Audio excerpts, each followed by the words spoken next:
Live from downtown Detroit, Local 4 News Today starts right now. Good morning. It's 7 o'clock. I'm Grant Herms. And I'm Priya Mann. Thanks for joining us for Local 4 News today. Yeah, if you've got any plans to be out today, the morning hours might be your best bet. Also, it looks a little hazy out there, and I can't tell if we just need to get some Windex on the sky cam or what. I didn't know. Is it a little foggy out there, or are we a little bit, as you said, is there something wrong with the camera lens there? Either way, gorgeous start, Brian, but we are tracking some rain for later on. Yeah, that's right, Grant and Priya. Dry start, cloud cover, and a little bit of sunshine this morning, but Exact Track 4D already tracking some showers to the west of our viewing area, right along Interstate 69. So working down from Eaton Rapids toward Marshall and Coldwater, then off to the north of Lansing and to the west of Saginaw. While we stay dry early this morning, we will look for those thunderstorms heading into this afternoon. Cloud cover and a little bit of sunshine over downtown Detroit early this morning for a comfortable start for most everyone. 69 right now here in Detroit, 59 Ann Arbor, as well as over in Port Huron, and 63 right now working over into Adrian. That little line of showers starting to develop in the past couple hours.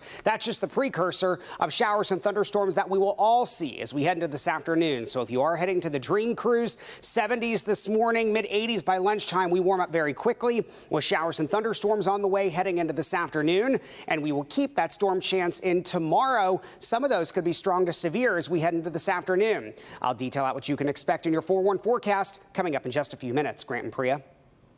All right, thank you, Brian. Time now is 7:02, and Woodward will be packed today as Dream Cruise officially gets underway. Now, the event always draws a massive crowd, and you might be surprised by who you run into while checking things out.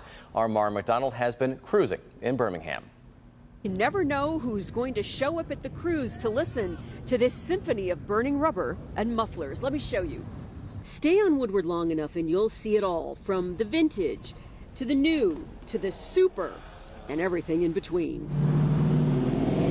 The cruise is different things to different people, but at its heart is what the cruise started out as. When you look under the hood, it's more than just the moving parts. Everything that my father is right there. You know, this is what he loved, and this is what I love. This 67 Pontiac GTO has been a passion project for Russ's family. When you put your blood, sweat, and tears into it, and then it's related to your family in that kind of way, it really puts more of a... It's like having a dog. It's part of the family. Which is something another guy we ran into echoed.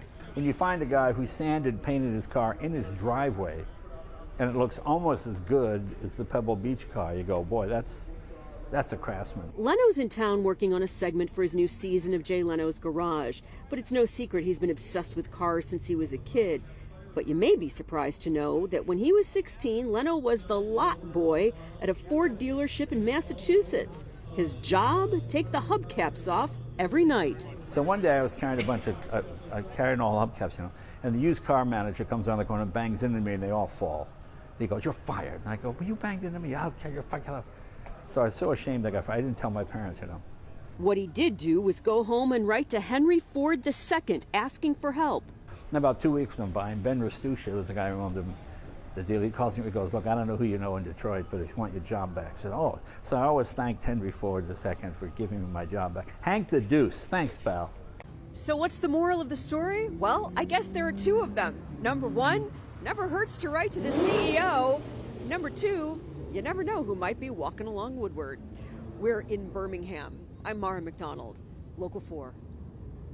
You know, this might be one of the events where no matter who the celebrity is, the car is going to be the massive attraction. They're going to be outshined a little bit. Yeah, they're just a be little. Okay with that. Yeah, exactly. It's a healthy check, Yeah. But you'll be talking to Jay Leno today. I will later this morning about 9:35. I'm excited to talk to him in his element. Really get him going a little bit. And you're a car guy too. I so am. It makes I do like cars. This will be a lot of fun. Yeah.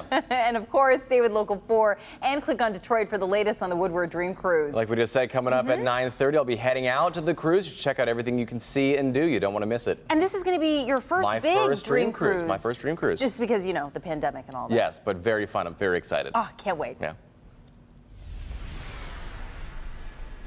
In other news this morning, an Oakland County judge ruling that abortion should remain legal in Michigan and blocks prosecutors from enforcing the state's 1931 ban. But this fight nowhere close to being finished. Judge Jacob Cunningham delivering his ruling after listening to 2 days of witness testimony. Now, it doesn't strike down the 1931 abortion ban, but it means it can't be enforced. That sets up a series of new fights over the issue of abortion.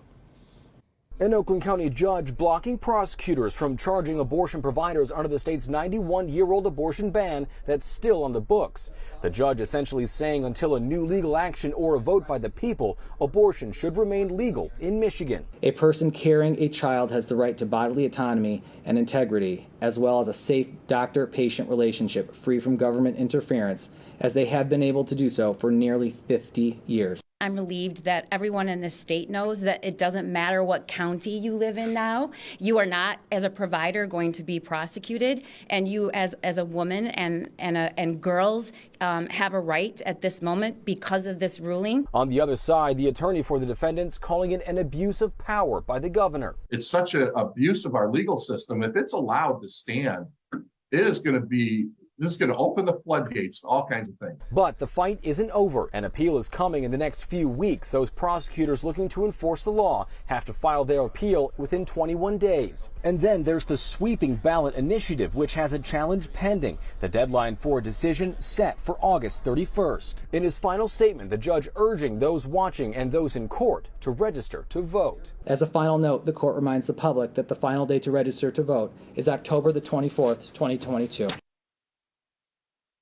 Now, you heard about the appeal there, but there could also be a trial over this same case on its merits. That would happen no later than February 19th. The pretrial hearing is set for November 21st.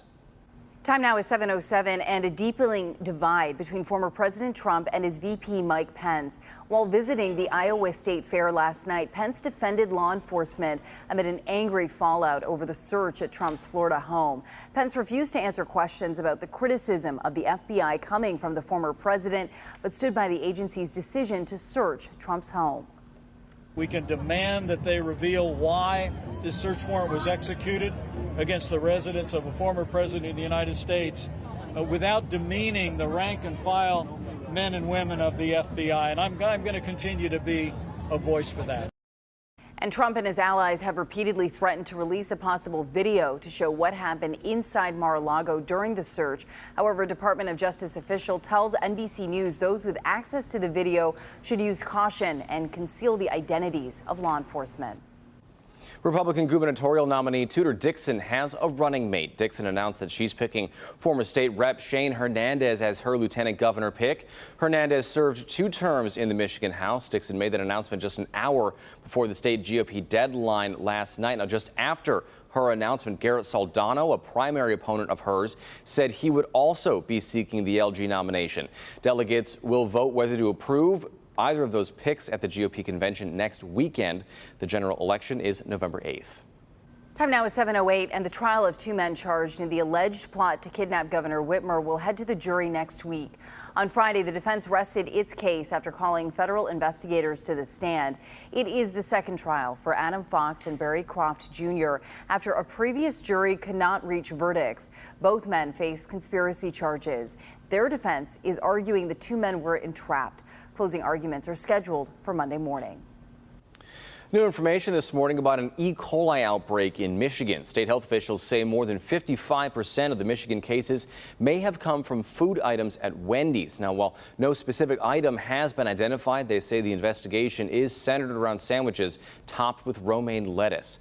43 cases have been reported. Wendy's has removed romaine lettuce from its menu.